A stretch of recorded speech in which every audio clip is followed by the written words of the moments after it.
Bienvenue dans le podcast de Portagez-vous, société de portage salarial qui fête ses 10 ans.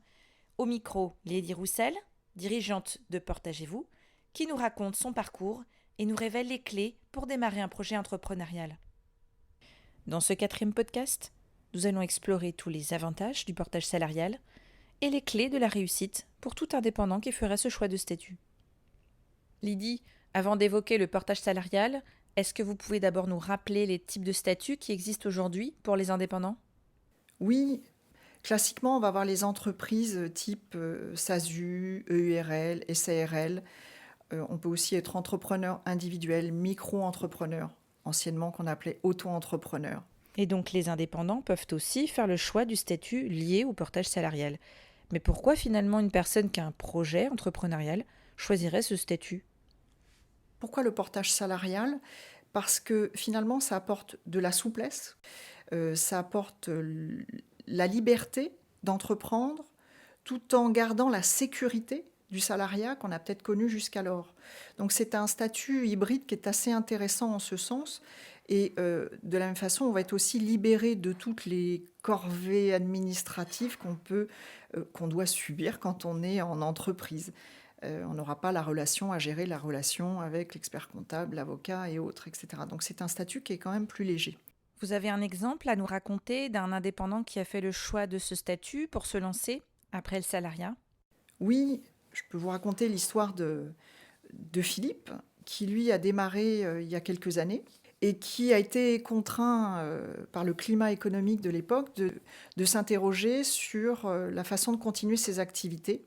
Ayant des difficultés à retrouver un poste classique CDI, il s'est interrogé sur comment du coup devenir indépendant, et il lui a semblé que le portage était la meilleure solution, en tout cas pour démarrer ses activités, puisque ça lui permettait déjà de vérifier qu'il était bien en capacité d'être indépendant, parce qu'être indépendant, ça veut dire notamment faire de la prospection, chercher des clients, qui est un des éléments essentiels de la gestion de son activité. Donc ça lui permettait de valider ce point-là, et ensuite de pouvoir créer sa clientèle et de constituer un socle solide avant peut-être d'envisager autre chose.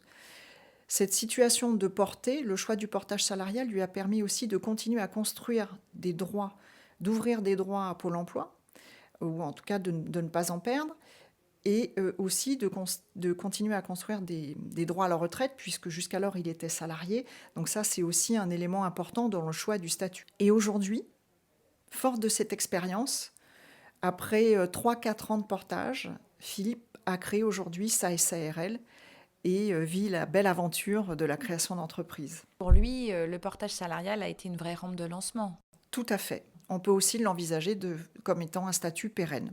Ça dépendra après la personnalité de chacun, de cette envie créatrice qui vous poursuit ou non. Donc ça apporte autant de la sécurité que de la liberté finalement. Exactement. Lydie, est-ce que vous avez une histoire marquante de portée à nous raconter pour qui ce choix de statut fut un vrai tournant dans sa vie professionnelle ?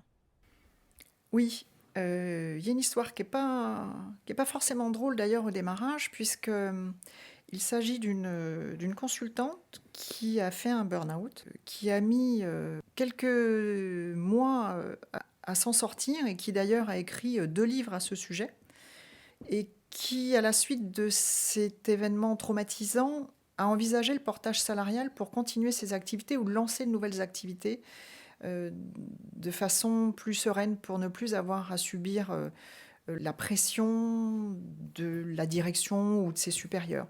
Bien évidemment, en portage salarial, comme toute autre activité, on a quand même une relation au client, une relation à l'autre. Donc le zéro pression n'existe pas, mais c'est une façon plus légère, et en tout cas, on a la main sur l'organisation. Donc elle a adopté ce statut, et je pense qu'aujourd'hui, elle s'en porte plutôt pas mal. Donc c'est aussi un choix possible quand on est indépendant, de choisir ce statut pour se propulser vers un nouveau projet. Tout à fait. Merci Lydie. Merci.